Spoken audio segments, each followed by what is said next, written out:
We're 30 minutes away from the Lukas Reichel revenge game where he shows the Blackhawks they bailed on a superstar with a chiseled German jaw. Join us for the pregame show next.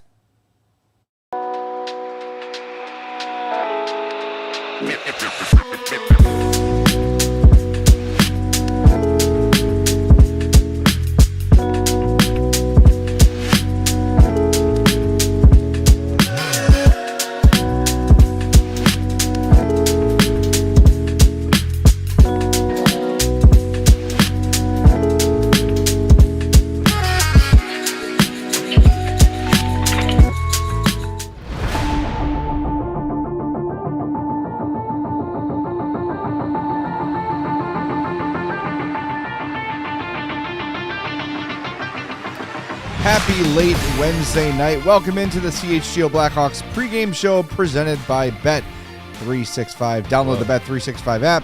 Use our code CHGO365 when you sign up, whatever the moment. It's never, ever ordinary at Bet365. Never an ordinary day. I'm Jay Zawoski. That's Mario Tirabassi. Sarah's over there. We're in the same formation as we are all these late nights. Man, I don't know about you. Not that I'm complaining about my job. I would never. It's my dream job. I'll do this until the day I die if they let me. They'll roll my ass right off the balcony. But this is killing me. These late nights. I slept 11 hours last night. That must be nice. I jumped on with our buddies, played some chill. Yeah. Had 2 goals and an assist in our win. Game's first star, logging off, going to bed. Finish on a high note. The Costanza way. That's right. Nice. Yeah, these late nights. I'm glad that Friday's game won't be as bad. 8 o'clock start. That's not so bad. Then that's Sunday, fine. A beautiful noon start time. Love that. We've earned it. We have. Yes. We've put in the hardest work around here. No, yeah, these late nights. I am just appreciative of the people, win or lose, that have hung around with us for both pre-games and post-games on these late nights, because that's just dedication. It's dedication right there. That's the sign of a winning culture when you can have 300 people watching after a loss and thousands watching after a win this late into the night. So I'm prepared for the thousands and thousands tonight after a Blackhawks win. Let's make this a win. And JM Brock 98 points out that I said I'd be happy if the Hawks went 3-3 on this trip. And they're 0-2-1 so far. And if you listen to our last postgame show, I am not happy. I was not happy with the Kraken game. Yeah. I am tired of moral victories. Beat teams. Well, they just got to win the next 3 games. Sure. Which they could do all 3. You're right. They could. Yeah. They could. And then they'd be 3-2-1. Well, that'd be even better. 3 wins, 3 losses. Sure, yeah. But points in 4 of... If you come away points in 4 of 6 on this road trip, okay. Yeah, well, it has to start taking now. That. Yes, it would. And that's what I want to see. And look, like this is a pretty even matchup. We saw the game they had, what was that, last week? Feels like 10 years ago. Where 17th. Yeah, it was a 7. Yeah, and you had Tyler Bertuzzi score a goal with about 5 minutes left. Yeah. Got called goalie interference. A horrible call. Whatever, terrible call. Yeah. And they go on to lose in overtime. So, you're right there with them. They're a point ahead of you in the standings. And, yeah, we're looking at standings. They've got 14 points in 14 games. The Hawks have 13 points in 13 games. It's time to start getting some wins. No more moral victories. Get 2 friggin' points tonight. Yeah. This is a Vancouver team that, like you said, like they ran with them that first game. They were up. Were they not up 2-0 in that game? I believe that's correct. And then Vancouver kind of fought their way back in, and I hope that that is a lesson that this team learned, that there are no games in which you can get out to a 2-goal lead or a 3-goal lead and feel comfortable. You always got to keep that mentality of like you got to finish the game. When you have a team down, you can't let up. When you're in they've been in the fight pretty much every single game this year. They haven't been on the wrong end of a true blowout loss.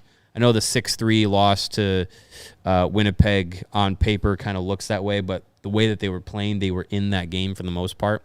But they're in the fight, and this is a game where, again, it's going to be probably another tight game, probably an evenly matched game, and they got to feel desperate. I really hope that they can get off to a fast start because of the way that this road trip has gone so far. Losing all 3 games, like 2 games that you felt like you deserved better, go out and earn it. Yep. Go out and earn the better result. Go out. You got to start minute 1 to minute 60. Like, you have to have the same, like, up for it battle mentality. And I really hope that they do that. You got Spencer Knight in goal. That always helps. Kevin Lincoln in for Vancouver. Yeah, a couple former Hawks, him and Reichel. Well, and I think that's kind of the sidebar story of today, aside from Connor Bedard returning to his future team where he'll be in no time in Vancouver. Sure. Hawks' first game against Lukas Reichel. Once again, just stating the facts. I'm not editorializing. If the stats were good, I would read them with the same emotion as I'm reading these. Mm-hmm. Lukas Reichel has played 6 games with the Canucks. He has 0 points. He's a -4. He has 7 shots on goal. He's averaged 15.55 of ice time and has won 41% of his faceoffs. -4. So, and he's, yes. -2, -3, -4, -3. He's -5. NHL.com says -4. He's a -4 on the season. But he's a -5 with the Canucks. This here says -4. I'm looking at his game log. -2. Here. Vancouver Canucks, 6 games, -4. Okay. Far be it from NHL.com to be wrong, Mario. -2. -1 is -3. -1 is -4. +4 is -3. -2 is -5. 0 is -5. You lost me. I'm literally looking at his plus minuses for the either way. It hasn't been good. Yes, the point stands that he has yet to make an impact with the Vancouver Canucks in any way, shape, or form, and it's not with Reichel. I just don't want it to be I don't want to feel like I have like a "I told you so" thing.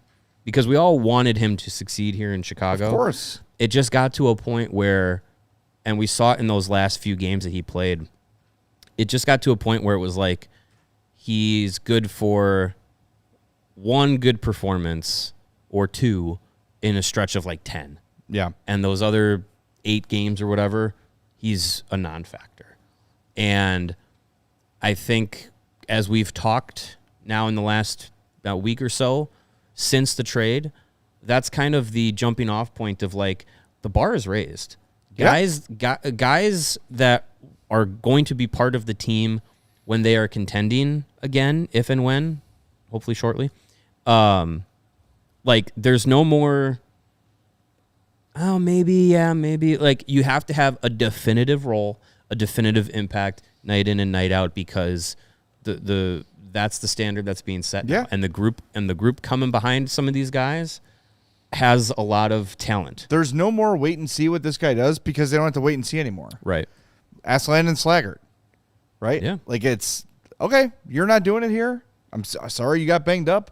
Sorry you got sick. Sorry you got banged up again, but Oliver Moore's ready. So Oliver Moore's here. Guys that prove that they're ready, guys that prove that they're hungry for those opportunities and can handle it and can thrive.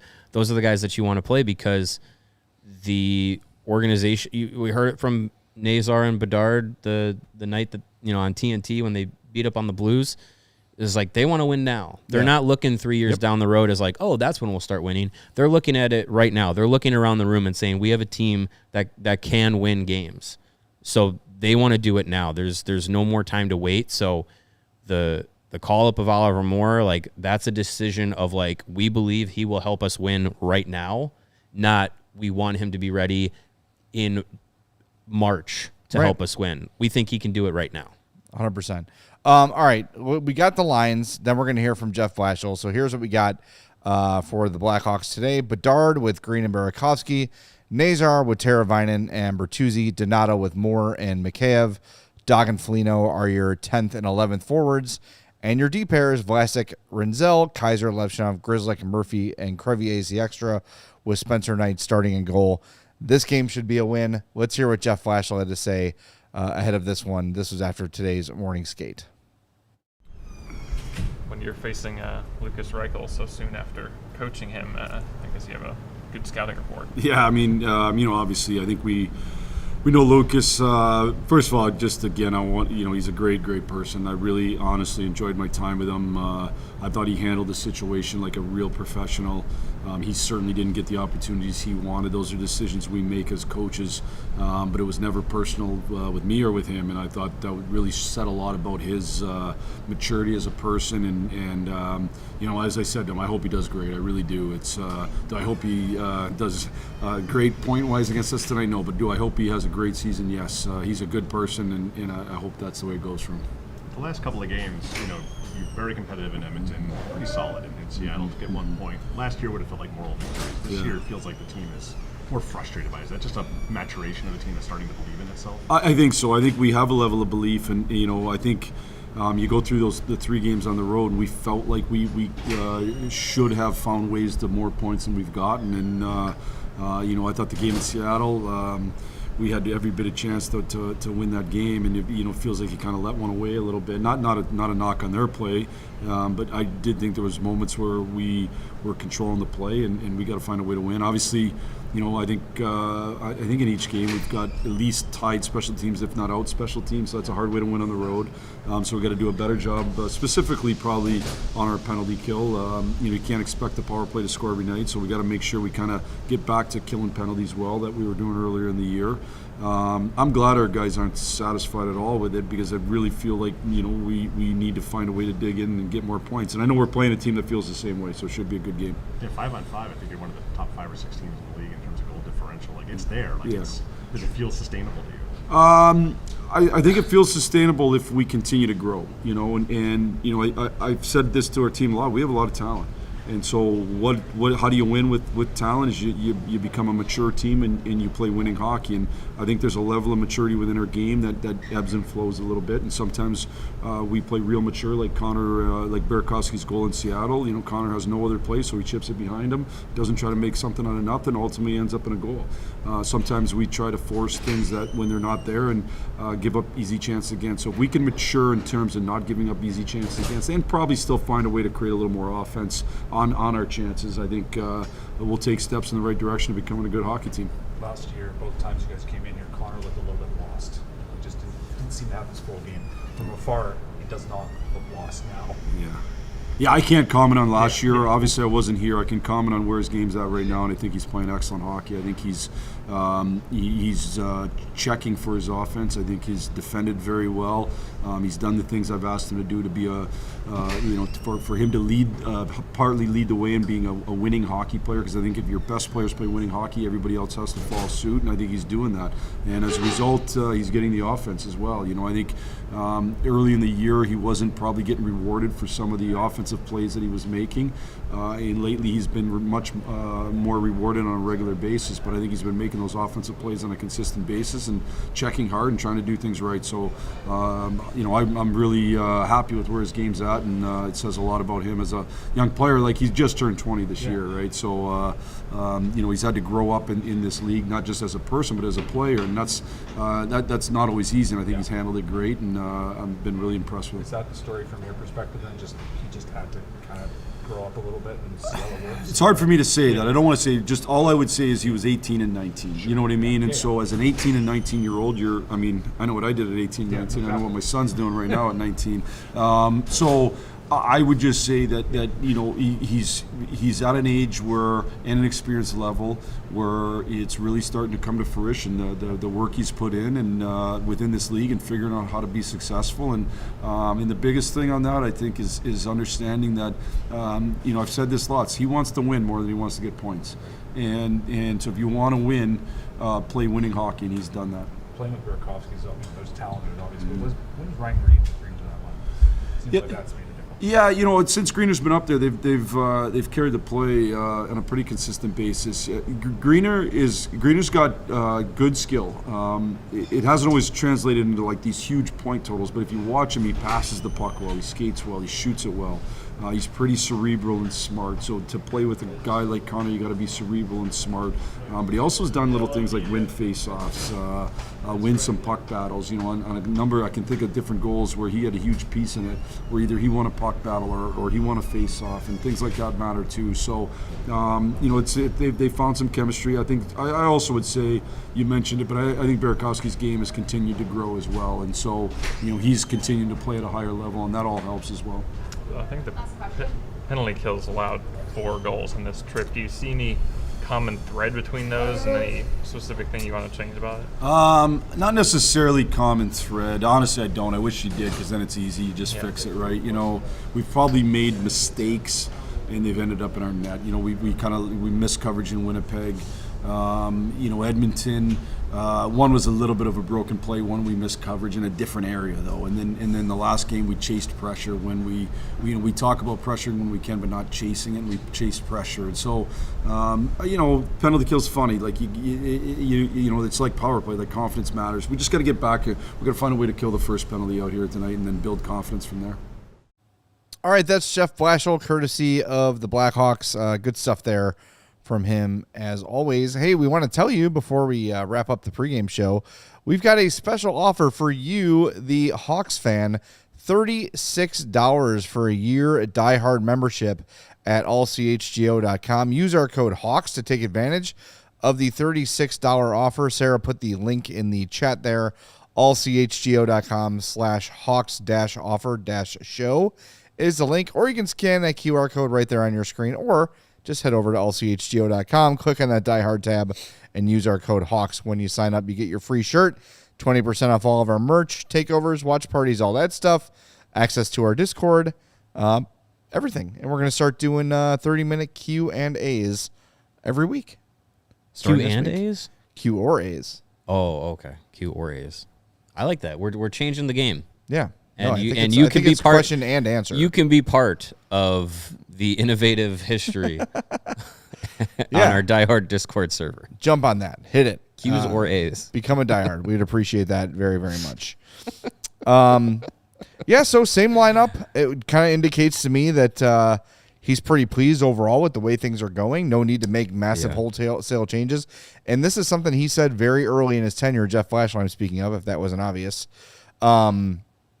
He said, I have to be more patient. It's one of the lessons he learned in Detroit was when they would have a loss or two or maybe a bad period that he would try to switch things up right away. Mm-hmm. He's being a little more patient, letting a few games happen before he makes wholesale changes. And look, there's really nothing I would change lineup-wise. I think all 3 lines have been pretty effective. You just want to see him put the puck behind him some more, behind the goalie more, and get 2 points. But I think the way they've been playing, more often than not, they're in position to do so. I mean, there's really not a lot of reason to make too many changes from their last game. With it was the first time we've seen Oliver Moore this season, and the way that he played was really, really impressive. And that game was a game that they probably should have won. On paper, the numbers line up, your eye test lines up. That was a game that they had a lot of moments where it was the kind of winning hockey that you early on have come to expect from this team under Jeff Blashill, and so I don't see any reason to change things up. And honestly, with the 11 forward and 7 defenseman system, like you're not necessarily beholden to lines and pairings. Not at all. There's a lot of rotation. There's a lot of trying to get Connor Bedard extra minutes or Frank Nazar extra minutes or whoever's having a really good game. In that forwards group, getting them rotated through and getting them, some extra time. And same thing for the defense. Like over the last couple of games, we've seen Artem Levshinov get more minutes and get more responsibility, coinciding with a guy like Connor Murphy getting less minutes. Like things can rotate through, and I still would like a 12-6 lineup where you could roll 4 lines and have your 3 pairs. I'm still more traditional that way. Yeah. But I think for this group, for what Jeff Blashill's been trying to do, it's been working. I do wonder if we ever get to that point where it is 12 forwards and 6 defensemen. If 6 out of the 7 defensemen prove themselves to be like, these are the 6 guys that you roll with, and if there's a situation where you have 12 forwards that you want to play, not necessarily just, we just got to get Sam Lafferty in there. Like, if it's Landon Slager comes back up, or when Jason Dickinson's healthy and activated, they don't take Oliver Moore out of the lineup, like something like that. But I think we're still a little bit down the road from that being the case. That seems like maybe if you're looking for the next place where it might be 12, would be when Dickinson's back, but they're basically talking about him like he's week to week. So yeah, it's not going to be like the end of this. I mean, road trip. look, Nick Lardis, AHL Player of the Month. If they look at him and say, this is another guy that can come up here and help us, and he's here, he's going to play. Could be. Yeah. So maybe that's your 12-6 situation, but right now it's going fine. I don't mind it. And it even gives you a little bit of, like, we were talking about the Connor Murphy factor you just mentioned. He's playing about 8 minutes in the last game. Keeps him fresh. Keeps him healthy. A guy with a wonky back who you think might have some trade value. If you're not wearing his ass out, playing him 17 to 20 minutes every night, chances are you're going to have a better, fresher Connor Murphy as the season goes on, and that's not a bad thing for the Hawks or for anyone who might potentially trade for him. Right. So you've got young guys playing well right now. Ride that wave, ride that youth, and let the vets kind of ease their minutes as the season goes on. So I'm down with that.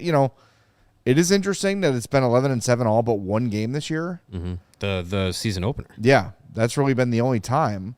I don't know. I mean, at some point you do have to get Lafferty in, you would think, but they don't seem too worried about it. No, and I mean, I think if you're looking at the guys available,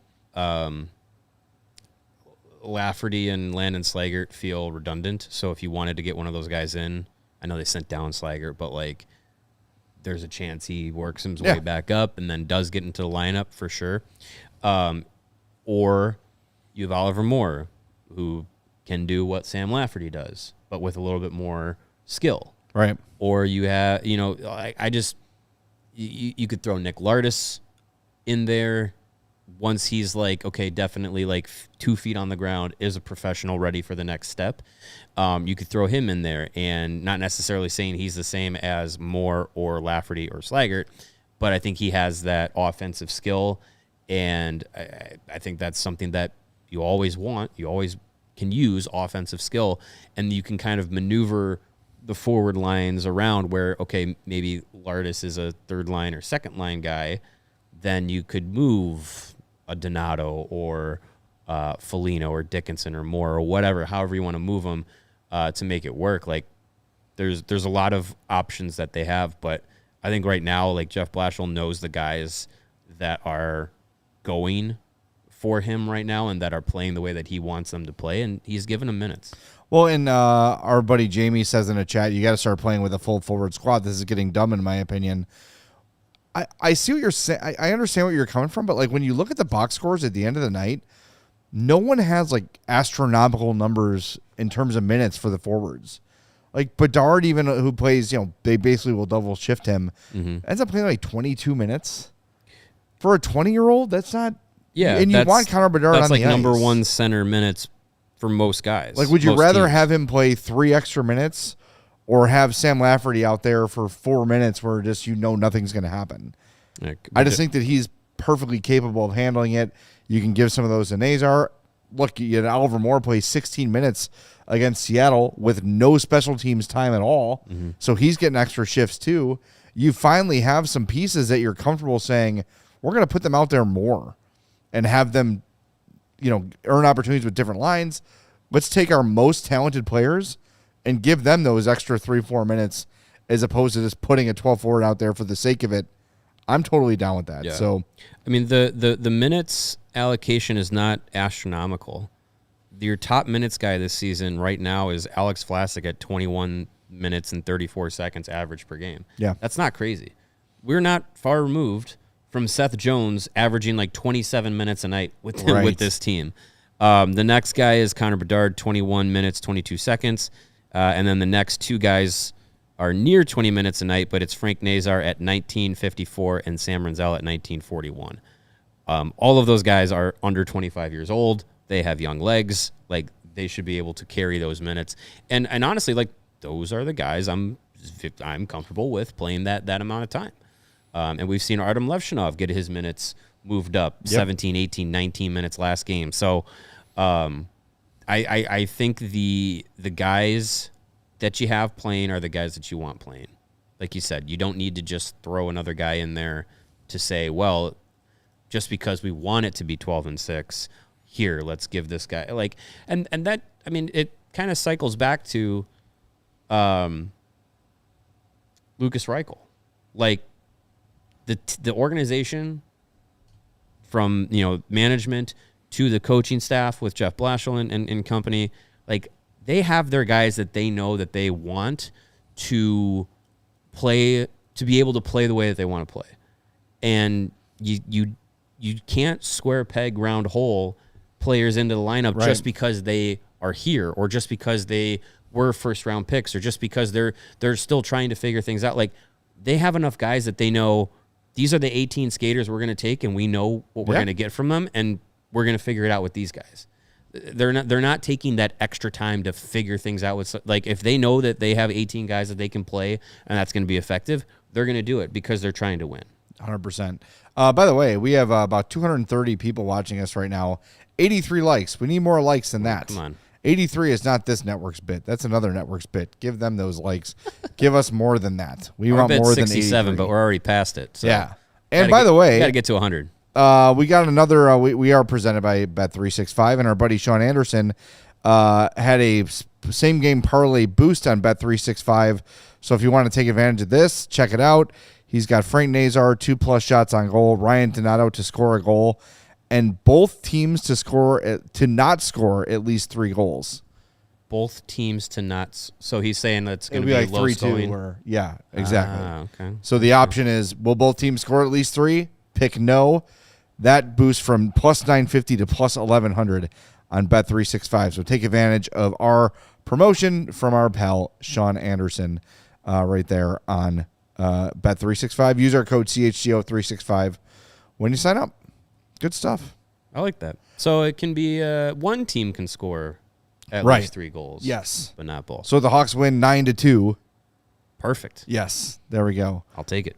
Yes. I like those. Those are some decent odds. Donato to score. Nazar 2 shots. Yeah. Like, Nazar 2 shots on goal is that's a freebie, I think.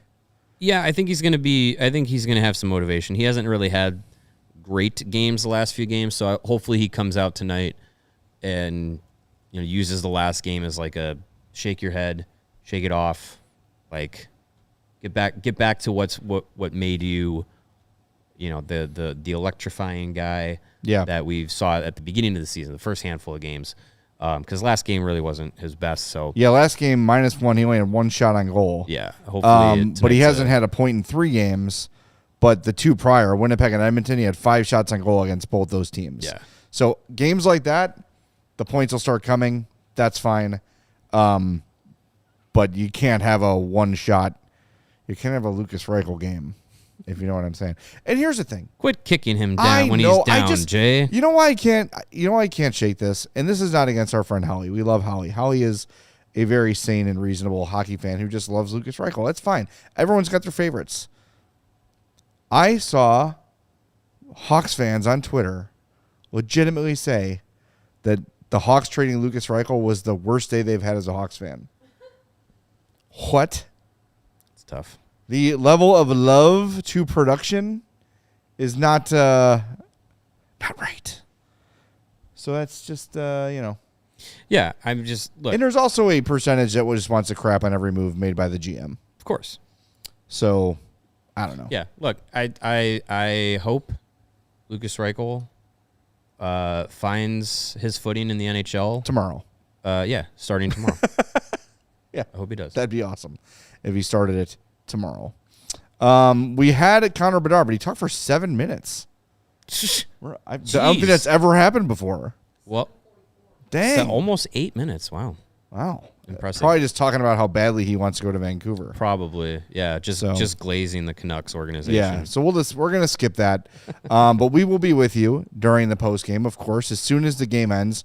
Make sure you join us.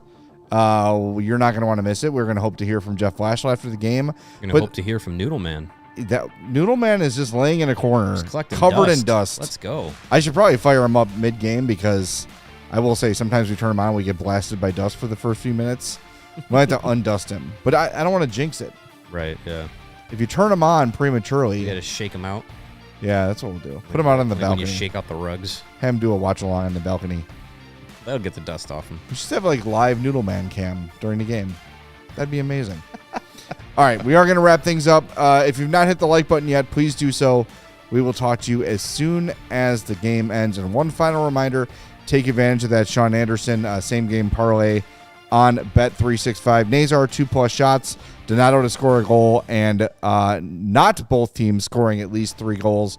That boosts to plus 1,100. So jump on that at Bet365. Use our promo code CHGO365 when you sign up. There's all sorts of cool bonuses and stuff there. So we'll talk to you as soon as the Hawks and Canucks wrap up right here on the CHGO Blackhawks podcast. We all silly like the mayor.